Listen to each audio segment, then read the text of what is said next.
আসসালামু আলাইকুম, সকলকে আমন্ত্রণ আনন্দ টিভি সংবাদে। আপনাদের সঙ্গে আছি আমি মোস্তফা কামাল তোহা। টানা লকডাউনে দিশেহারা নিম্ন আয়ের মানুষজন, গণমানুষের সহায়তায় সরকার বরাদ্দ দিলেও তা থেকে বঞ্চিত, সুবিধা বঞ্চিতরা। অপরদিকে রাজধানীতে বাড়ছে যানবাহনের সংখ্যা। লকডাউন শুধু কাগজে কলমেই সীমাবদ্ধ এখন, শর্ত সাপেক্ষে হলেও মানুষজন ফিরতে চান স্বাভাবিক জীবনে। জয়নাল আবেদিনের প্রতিবেদন, ক্যামেরায় ছিলেন শাহিন রেজা। গত 23 জুলাই সকাল 6টা থেকে 14 দিনের কঠোর বিধিনিষেধ জারি করে সরকার। সেই বিধিনিষেধের মেয়াদ গত 5 আগস্ট রাত 12টায় শেষ হয়। পরে কিছুটা শিথিলতায় এসে বিধিনিষেধের মেয়াদ আগামী 10 আগস্ট পর্যন্ত বাড়ানো হয়েছে। 11 আগস্ট থেকে স্বাস্থ্যবিধি মেনে সবকিছু সীমিত পরিসরে খুলবে বলে সরকারের পক্ষ থেকে জানানো হয়। মাস্ক তো গরম লাগে, মাস্ক পরলে এর জন্য মাস্কটা খুলেছে। মাস্কটা যদি পরি ধরেন নিঃশ্বাস বন্ধ হয়ে যায়, মানে ওটা পরে বেশিক্ষণ থাকা যায় না। চলমান বিধিনিষেধের শুরুর দিকে রাজধানী সহ দেশের বিভিন্ন স্থানে আইন শৃঙ্খলা বাহিনীগুলো ঘটা করে চেকপোস্ট বসিয়ে ও ভ্রাম্যমাণ আদালতের মাধ্যমে নিয়ম ভঙ্গকারীদের শাস্তি দিত। সেই কার্যক্রম অনেকটা স্থিমিত হয়ে এসেছে, যার সুযোগে অলিগলি সড়ক মহাসড়কে বেড়েছে মানুষের অবাধ চলাফেরা। না, করোনা গরিবের হচ্ছে না, সব বড় লোকের হচ্ছে। যারা ঘুষ খায়, এসির মধ্যে থাকে, তাদেরই করোনা হচ্ছে। ৭২,০০০ কোটি টাকা সরকার প্রণোদনা ঘোষণা করছে এই করোনার জন্য। একটা টাকা তো মনে কেউ যে পাইছে আমার মনে হয় না। ৫,০০০-এর মধ্যে একজনও পায়নি টাকা। এই টাকা গেল কোথায়? কি করব, ছুটি সেজন্য বসে আছি, বাসায় ভালো লাগে না। বিভিন্ন উৎপাদনমুখী প্রতিষ্ঠান খুলে দেয়ায় জনসমাগম ও যানবাহনের সংখ্যা বেড়েছে। তবে আইন শৃঙ্খলা বাহিনীর তৎপরতা বিদ্যমান রয়েছে। এখনো চলছে সচেতনতা থেকে শুরু করে নানা অভিযান, এমনটাই বললেন এই কর্মকর্তা। মানুষ কি কারণে বের হয়েছে, প্রকৃত তার কাজ আছে কিনা, বা সে যে যাচ্ছে তার বৈধতা আছে কিনা, এগুলো যাচাই বাছাই করছি। যারা লকডাউনের নিয়ম নীতি অমান্য করতেছে তাদের বিরুদ্ধে আইনগত ব্যবস্থা নিচ্ছি। এ সময় তিনি সকলকে স্বাস্থ্যবিধির নিয়ম মেনে চলাচল করার আহ্বান জানান। তো সকল নাগরিকের প্রতি আমাদের অনুরোধ যে যে যার জায়গা থেকে স্বাস্থ্যবিধি মেনে যে নিয়ম কানুন আছে তা যেন সবাই অনুসরণ করে। এখনো বন্ধ রয়েছে দোকানপাট ও শপিং মল।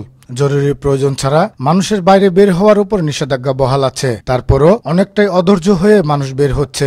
বিশেষজ্ঞরা বলছেন, লকডাউন নয়, জীবনের স্বার্থে এখন সচেতনতার উপর গুরুত্ব দিতে হবে। জয়নাল আবেদিন, আনন্দ টিভি, ঢাকা। আবারও দেশের খবর। টাঙ্গাইলে যথাযোগ্য মর্যাদায় পালিত হয় বঙ্গমাতা বেগম ফজিলাতুন্নেসা মুজিবের জন্মবার্ষিকী। সকালে জেলা প্রশাসকের সভাকক্ষে আয়োজিত অনুষ্ঠানের প্রধান অতিথি ছিলেন সংসদ সদস্য সানোয়ার হোসেন। জেলা প্রশাসক আতাউল গনির সভাপতিত্বে অনুষ্ঠানে সঞ্জিত কুমার রায় ও সদর উপজেলা পরিষদের চেয়ারম্যান শাহজাহান আনসারি, পৌর মেয়র এস.এম. সিরাজুল হক আলমগীর সহ অন্যান্য অতিথিবৃন্দ উপস্থিত ছিলেন। রংপুরে পালিত হল বঙ্গমাতা বেগম ফজিলাতুন্নেসা মুজিবের 91তম জন্মবার্ষিকী। রবিবার সকালে জেলা প্রশাসনের আয়োজনে রংপুর জেলা প্রশাসনের সম্মেলন কক্ষে জন্মবার্ষিকী অনুষ্ঠানে উপস্থিত ছিলেন জেলা প্রশাসক আসিফ আহসান, স্থানীয় সরকার দপ্তরের উপপরিচালক ফরহাদ হোসেন ও মহিলা বিষয়ক বিভাগীয় উপপরিচালক কাউসার পারভিন। বিভিন্ন কর্মসূচির মধ্য দিয়ে সিরাজগঞ্জের তারাস উপজেলা প্রশাসনের আয়োজনে পালিত হল জাতির জনক বঙ্গবন্ধু শেখ মুজিবুর রহমানের সহধর্মিণী বঙ্গমাতা ফজিলাতুন্নেসা মুজিবের 91তম জন্মবার্ষিকী। রবিবার সকালে উপজেলা হলরুমে আয়োজিত অনুষ্ঠান শেষে নারীদের মাঝে সেলাই মেশিন বিতরণ করা হয়। উপজেলা নির্বাহী কর্মকর্তা মিসবাউল করিমের সভাপতিত্বে উপস্থিত ছিলেন উপজেলা চেয়ারম্যান মনিরুজ্জামান মনি সহ অন্যান্যরা। দেখছেন আনন্দ টিভি সংবাদ, সঙ্গে আছি মোস্তফা কামাল তোহা। শনিবার বিকেলে পটুয়াখালীর কুয়াকাটা সৈকতে ভেসে আসে একটি মৃত ডলফিন। ডলফিনটির দৈর্ঘ্য 6 থেকে 7 ফুট। ভেসে আসা ডলফিনটি গঙ্গা নদীর শুশুক প্রজাতির বলে জানান কলাপাড়া উপজেলা মৎস্য কর্মকর্তা অপু সাহা। জেলেদের মাছ ধরা জালে আটকে অথবা বয়সের কারণে ডলফিনটি মারা যেতে পারে বলেও জানান এ মৎস্য কর্মকর্তা। এর আগেও বেশ কয়েকটি মৃত ডলফিন ও তিমি এই সৈকতে ভেসে আসে।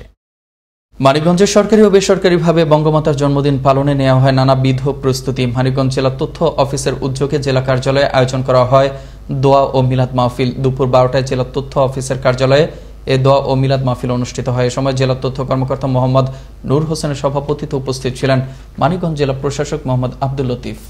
বঙ্গমাতা বেগম ফজিলাতুন্নেসা মুজিবের 91তম জন্মবার্ষিকী উপলক্ষে রবিবার সকাল 9টায় জেলা আওয়ামী লীগের অস্থায়ী কার্যালয়ে নাটোর 2 আসনের সংসদ সদস্য শফিকুল ইসলাম শিমুলের নেতৃত্বে বঙ্গবন্ধু ও বঙ্গমাতা বেগম ফজিলাতুন্নেসার প্রতিকৃতিতে পুষ্পমাল্য অর্পণ ও 1 মিনিট নীরবতা পালন ও বঙ্গমাতার রুহের মাগফিরাত কামনায় কুরআন খতম ও দোয়ার আয়োজন করা হয়।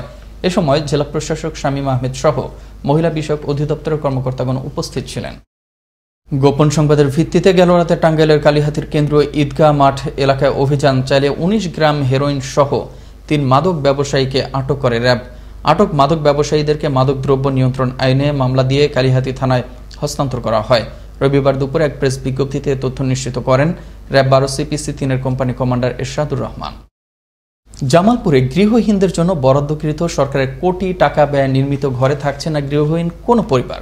3 বছর ধরে খালি পড়ে রয়েছে প্রায় 2 শতাধিক ঘর। অভিযোগ উঠেছে প্রকৃত গৃহহারা পরিবার পাননি এ সকল ঘর। জামালপুর থেকে রুকনুজ্জামানের প্রতিবেদনে আরো জানাচ্ছেন নয়নমণি।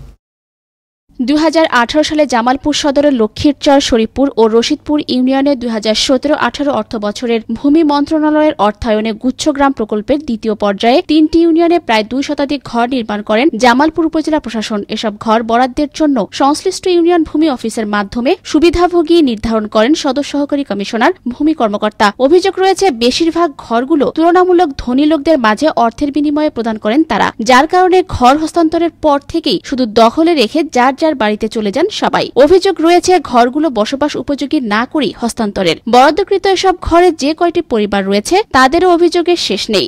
আজ মনে করেন জায়গা জমিন আছে, তারপর মনে করেন ঘর বাড়ি দখল কইরা হেরা মনে করেন গড়টাই খেলে রাইখে গেছে, তাদের বাড়ি ঘর আছে, তারা ওই বাড়ি ঘরে থাকে। তো বড় একটা গুচ্ছগ্রাম, এনে একটা মসজিদ নাই, একটা স্কুল নাই, একটা রাস্তাঘাট নাই, ভালো পরিবেশ নাই। জমিন আছে তারা নিছে, আঙ্গুরে আমরা তো জমিন নাই, আমরা এসে বসে এনেকে। তবে সরকারিভাবে বরাদ্দকৃত এসব ঘরগুলো মেরামত করে পুনরায় দরিদ্র পরিবারের মাঝে প্রদান করার নির্দেশনা এসেছে বলে জানান জামালপুর সদর উপজেলা নির্বাহী কর্মকর্তা লিটুস লরেন্স চিরান। খালি হয়ে পড়ে থাকা সরকারের সব ঘরগুলো পুনরায় মেরামত করে সঠিক উপকারভোগী পরিবারের মাঝে প্রদান করবে সরকার। সেই সাথে উপকারভোগীর মাঝে যথাযথভাবে সুযোগ সুবিধা প্রদান করবে উপজেলা প্রশাসন, এমনটাই প্রত্যাশা ভুক্তভোগী 3টি ইউনিয়নবাসীর। নয়নমণি, আনন্দ টিভি, ন্যাশনাল ডেস্ক।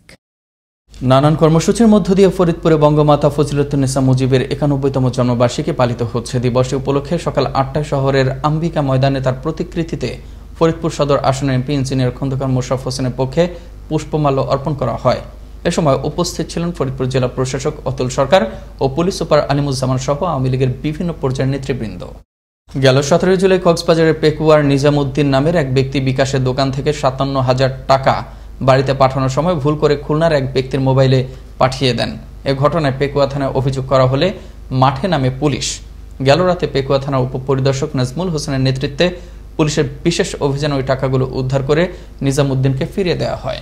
জাতির জনক বঙ্গবন্ধু শেখ মুজিবুর রহমানের সহধর্মিণী বঙ্গমাতা ফজিলাতুন্নেসার 91তম জন্মবার্ষিকী উপলক্ষে জয়পুরহাটে আলোচনা সভা ও দোয়া মাহফিল অনুষ্ঠিত হয়েছে।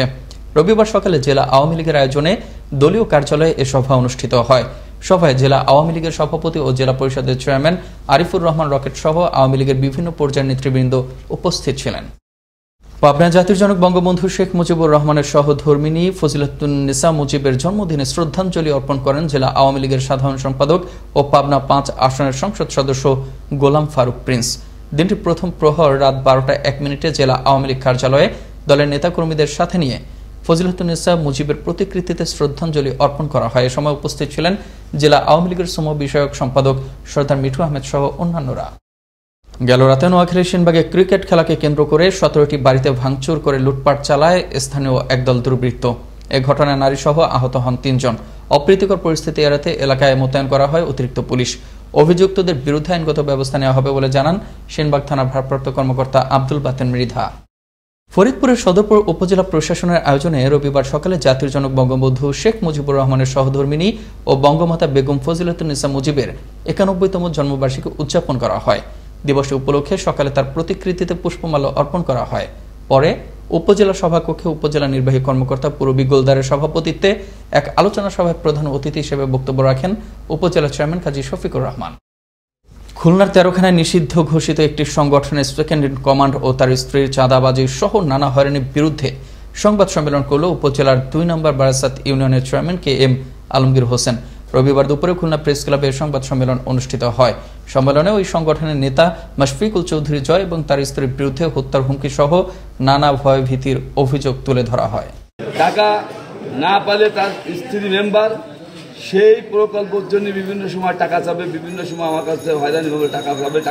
কুমিল্লার দাউদকান্দির মডেল মসজিদ এবং ইসলামী সেন্টারের সামনে আপত্তিকর ভিডিও ধারণ করে ধর্মীয় অনুভূতিতে আঘাত হানায় গেল রাতে আটক করা হয় লাইকি নির্মাতা ইয়াসিনকে। আটক ইয়াসিনের বিরুদ্ধে ডিজিটাল নিরাপত্তা আইনে মামলা দিয়ে আদালতের মাধ্যমে পাঠানো হয় কারাগারে। রবিবার সকালে এক সংবাদ সম্মেলনে তথ্য জানান কুমিল্লা জেলার পুলিশ সুপার ফারুক আহমেদ। এই ছিল এখনকার মতো আনন্দ টিভির সংবাদ। দেখুন প্রতিদিন বিকেল 5টা 30 মিনিট এবং রাত 9টা 30 মিনিট। আনন্দ টিভির সঙ্গে থাকার জন্য সকলকে ধন্যবাদ।